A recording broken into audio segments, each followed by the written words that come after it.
My daughter has done nothing but disappoint me.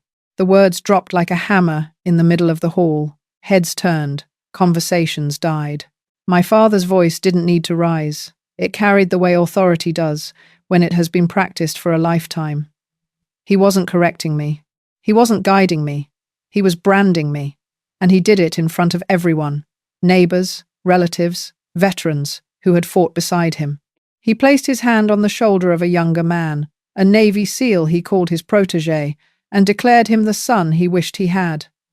The room swallowed me in silence. I am Mara Sinclair. And in that moment, with my father's public rejection burning through my chest, I understood. The wound between us wasn't just old. It was still wide open. He wasn't done. He turned toward me one last time, just briefly, just enough, and told the room I had spent my career shuffling papers. He waited for laughter. None came. Heads nodded instead. That was worse. Then Brennan Holt's eyes found mine across the hall. The easy confidence drained from his face. His jaw went slack. His voice came out barely above a whisper, but every ear in that hall caught it. Black Widow. The word cut through the silence. My father's smirk faltered. Every gaze in the room locked on me, respect, suspicion, and curiosity all colliding at once. The hall went utterly still, and in that suspended moment, I felt the story I had been carrying in the dark begin to break into the light. He didn't get his collapse. My face stayed still, my spine stayed straight. 38 years of practice of holding myself together while he picked the seams apart, and every one of those years showed up for me in that moment. He came to that hall expecting to see me break. I gave him nothing. Long before that hall and that microphone and that hand on Brennan Holt's shoulder, my father had already spent decades building the version of me he wanted the world to believe in. It started in the kitchen. 8 years old. Heels together, shoulders back, eyes forward. He would walk the length of that room and watch me hold the position until my legs burned. I brought home a track ribbon once. He set it on the counter and said, "Don't get smug." I aced a chemistry exam the following semester. Same response, every single time. Every achievement I handed him, he returned with a flat look that said, proof of nothing. He didn't raise me. He audited me. I found out later from a cousin who had consumed too much bourbon at a family reunion that my father had been passed over for admiral. Passed over by a woman. He never said her name. He never had to. Every time he looked at me, I think he saw her. I was 17 when I filled out my Naval Academy application. I left it on the kitchen table, still smelling of fresh ink. He found it before I got home. By the time I walked through the door, it was in pieces on the linoleum, torn in quarters, then smaller, like he needed to be thorough about it. He stepped over the scraps and walked away the way you walk away from a mistake you have already corrected. He thought that was the end of it. He didn't know my mother had already made a copy. Eleanor Sinclair picked her moments. She waited until he was at a veterans meeting one Thursday evening, pulled the copy from the bottom of her sewing basket, and mailed it herself. Months passed. Then a thick envelope arrived in the mailbox, addressed to me in neat, official print. I opened it in my bedroom with the lights off, pressing the paper against my chest like it might disappear. The offer of admission. Her handwriting on the return label, not mine. She sent my future when he buried it. While I was overseas building something real, he stayed home and kept the story tidy. Not dishonorably discharged, that was too specific, too easy to verify. Instead, he told people I had experienced some kind of episode. That I couldn't handle the pressure, that they had reassigned me somewhere quiet. He said it in parking lots, at the veterans' post, over coffee with neighbors, vague enough to stick, specific enough to sting. Nobody verified it. He was Colonel Garrison Sinclair. Why would they? Every letter I sent home came back unopened. My handwriting on the envelope, his decision on the seal. My mother called every week on crackling long-distance lines and never once asked about my missions. She asked whether I was eating, whether I was sleeping, whether I had somewhere to pray. She was building a tether quietly, across every ocean between us, and she never let go. Annapolis stripped away everything soft about me. The mornings smelled of chlorine and cut grass. The nights smelled of sweat and metal bunks. My place was not in the front lines, it was in intelligence and operations, in the scaffolding that missions run on. I learned to hear what most people miss. The shift in a voice-over radio, the breath that carries fear, the silence that warns louder than any alarm. I was not there to become one of the fighters. I was there to make sure the fighters came home. My first real test came in Africa. A convoy, a blown tire on gravel, gunfire cracking from nowhere. In 90 seconds, the entire plan threatened to collapse. I was in a narrow room in Bahrain, radios stacked to the ceiling, maps pinned wall to wall, sweat on every surface. I shifted the route, adjusted the timing, recalculated the exits. Every man in that convoy came home alive. In the debrief, someone drew a crude red spider in the corner of the map. A joke at first, then a ritual, then a name. Black Widow. Not because I killed, because I spun webs, contingency plans tight enough to catch what others never saw coming. The name spread through the teams before I had even heard it myself. She hears when the web shakes, they would say, half joking, half meaning every word. Before every departure, the men started knocking twice on the table. A small gesture that became a superstition, then a bond, then an unspoken acknowledgement that someone in a back room with a radio and a map was the reason they would make it home. One night, a young operator appeared at my office doorway, still carrying that wide-eyed look people get when they have come closer to the edge than they planned. His name was Brennan Holt. He cleared his throat. "Ma'am, did you see that coming?" I looked up from the radio log. I saw what could. He nodded. The kind of nod that plants itself deep and never fully leaves a person. What he did not know, what I never told him, was that the mission he walked away from that week had nearly fallen apart. My adjustments kept it intact. My web held. Brennan Holt was alive because of me. My father would call me a paper pusher in front of a room full of veterans. He had no idea that one of those veterans owed me his life. Then my mother got sick. The church was heavy with lilies and the hush of old neighbors who didn't know what to say. My father stood by the window, his eyes fixed on the parking lot, his hands folding and refolding the program until the edges frayed. He had arranged for my name to be left out of the obituary's survivor line entirely.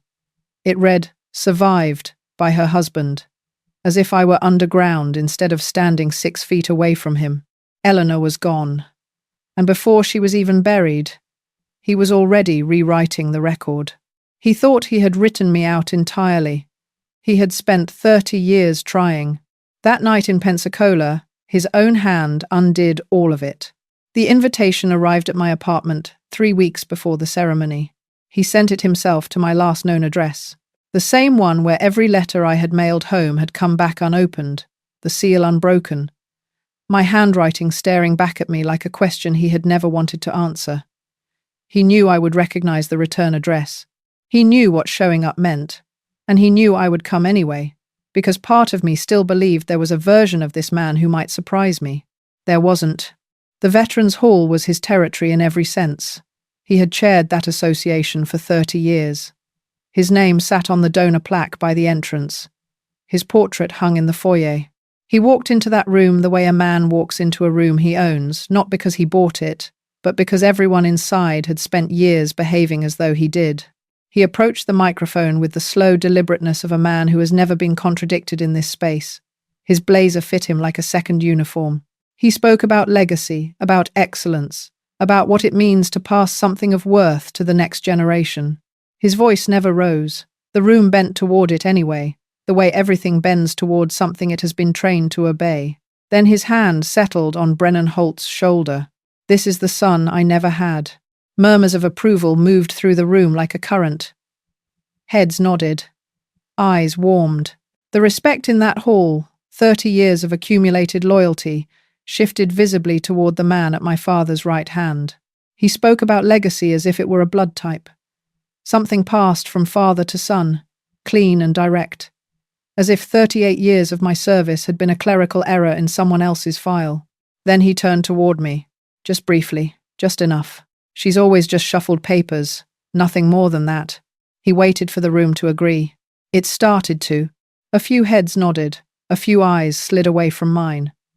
The approval he had spent months cultivating was working exactly as planned, because Garrison Sinclair never did anything without planning it. This was not an outburst. This was a ceremony rehearsed, deliberate, delivered with the same precision he brought to every formal proceeding in a 40-year career.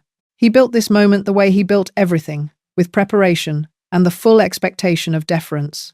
Then Brennan's head snapped toward me. All of it left him at once, the ease, the steady posture, the trained composure of a man who had walked into danger without flinching. He turned from my father the way you turn from something you can no longer pretend is not happening, and his eyes locked onto mine with an intensity that had nothing to do with ceremony. When he spoke, his voice was quiet. No performance, no hesitation, just certainty.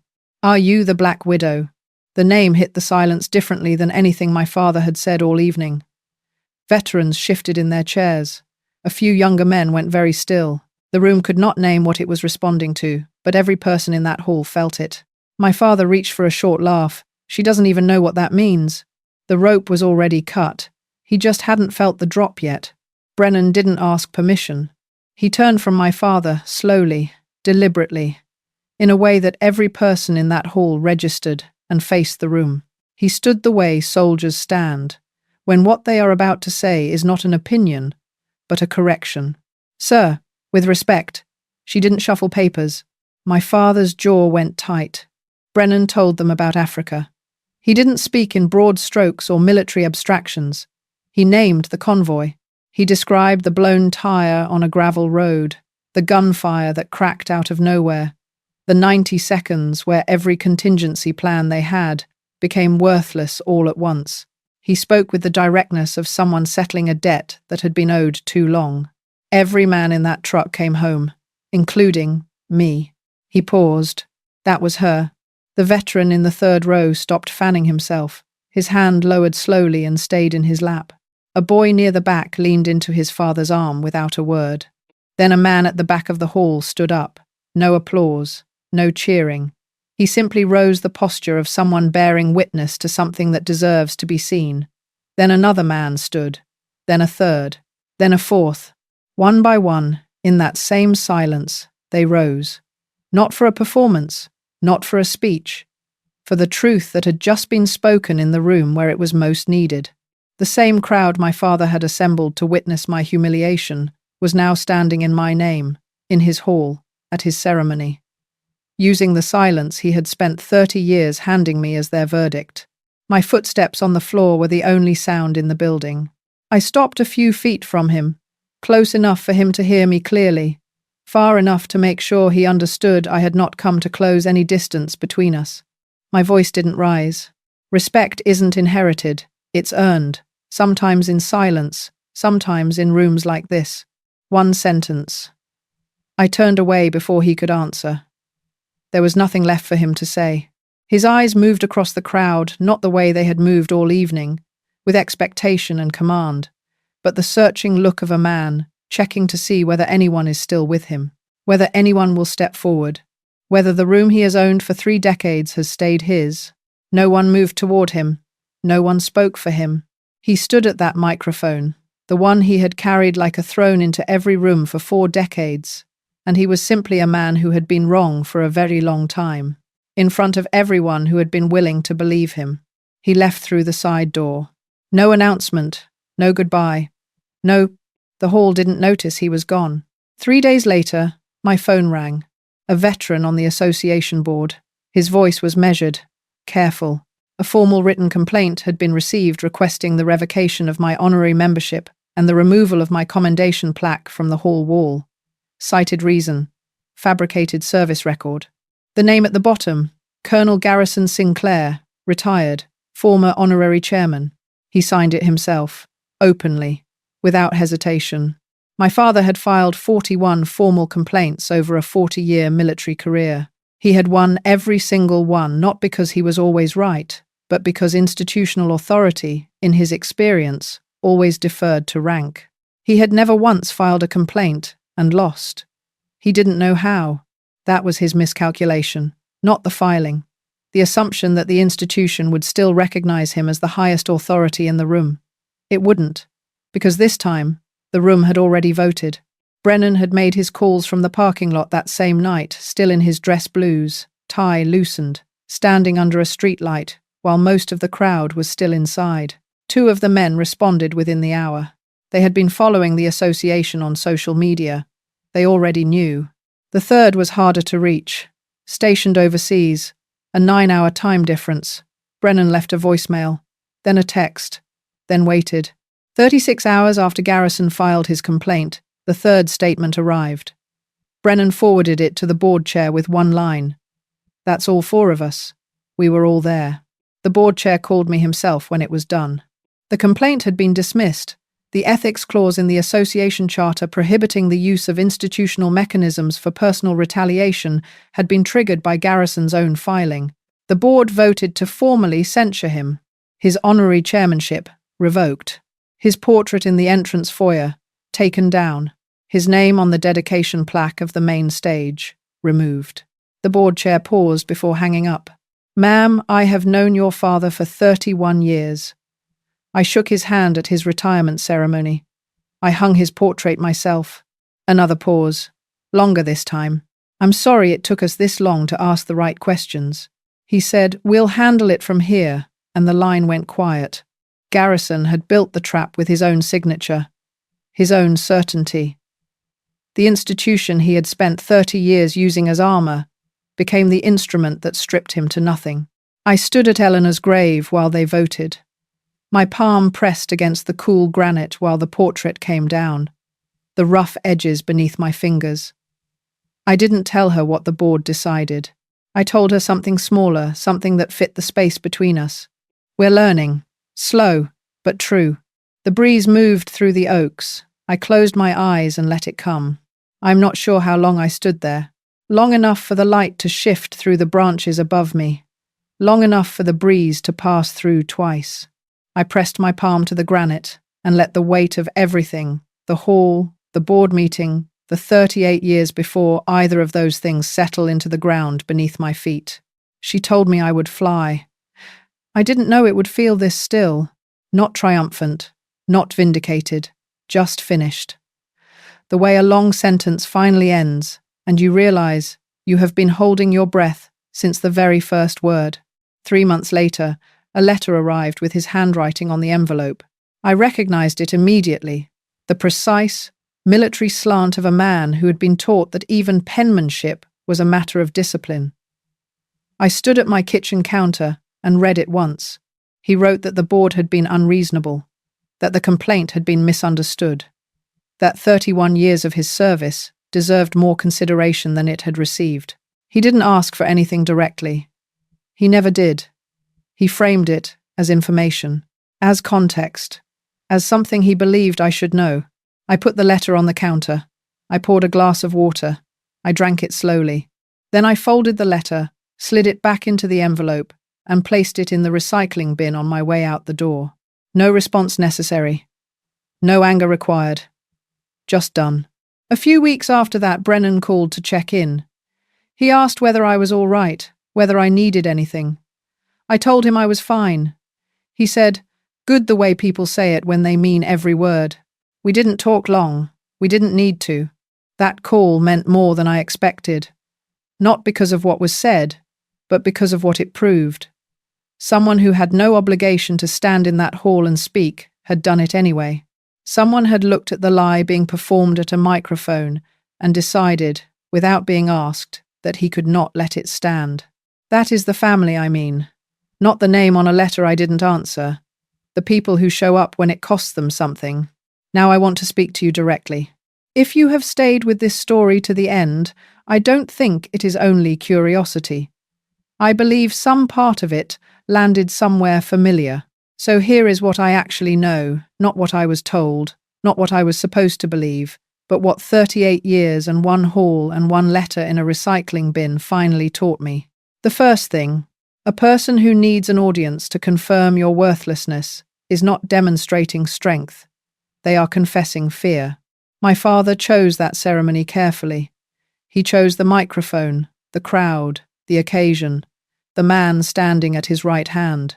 He needed the room to agree with him because for 40 years, That room had been the only place he felt certain. The promotion he believed he deserved went to someone he couldn't accept. The legacy he had planned passed to a daughter he couldn't see. And that room, with those particular people, who had never once ruled against him, was the only court where his verdict still held. When Brennan spoke, when the veterans stood, the room stopped performing the verdict he needed. And in that silence, what the microphone had always been hiding became visible. A man who had spent a career winning arguments he had already decided, and who had never once asked himself whether he might be wrong. So I want to say this plainly. When someone needs a crowd to confirm that you are nothing, they are not speaking about you. They are speaking about the distance between who they are and who they need to believe they are. Your presence is simply inconvenient evidence that their story has cracks in it. The cruelest people are rarely the most powerful. They are the most afraid. And fear, dressed in authority, is still just fear. The second thing, for most of those years, I sent letters home that came back unopened. I mailed a photograph of myself in uniform bars on my collar, a face too young for the weight I was already carrying, and it returned with a travel crease, but untouched by his hands. Eventually I stopped, not because I gave up, because I understood I had been writing to a version of him that had never existed. The hardest part wasn't the missions. It was learning to stop building a self that required his approval to be real. I didn't become the Black Widow to prove something to Garrison Sinclair. I became her because men depended on the next decision I made, and that dependency was genuine in a way his recognition had never been.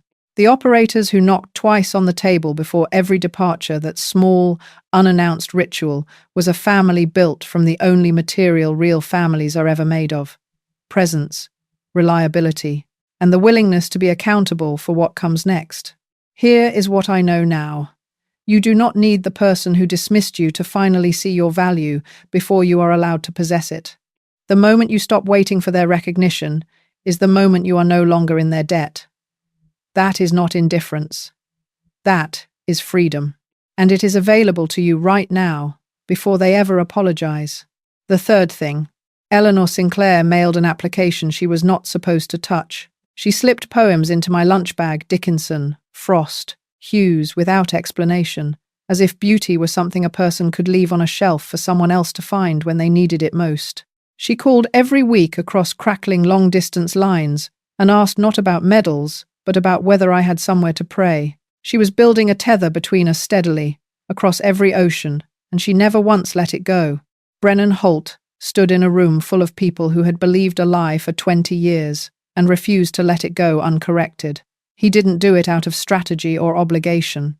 He did it because he knew what happened in Africa, and the version being performed at the microphone was not it.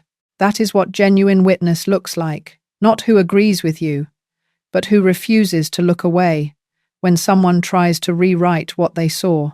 These are my people, not because blood assigned them, because of what they chose to do with their hands when no one was watching. You are allowed to build your lineage from the ones who chose you deliberately, steadily, at real cost to themselves. That is the inheritance worth keeping. The breeze moved through the oaks above Eleanor's grave. For a moment, I thought I heard her voice folded into it. Don't run away. Rise above. There was nothing left to run from. There was nothing left to rise above. I was standing in the place she had always said I would reach. The tether held across oceans, across years, across a room full of people who believed the wrong story for too long. I stepped back from the stone. I left the cemetery. That night, for the first time in years, there was no noise, no waiting, no letters going out to someone who wouldn't open them. Just the quiet that comes when you finally stop needing permission to exist. If you have ever been told you were a disappointment by someone who was never actually paying attention, I want to ask you something. What did you build in the silence they gave you? Because I am willing to bet it is more than they will ever admit. If this story found you at the right moment, share it with someone who needs to hear it today.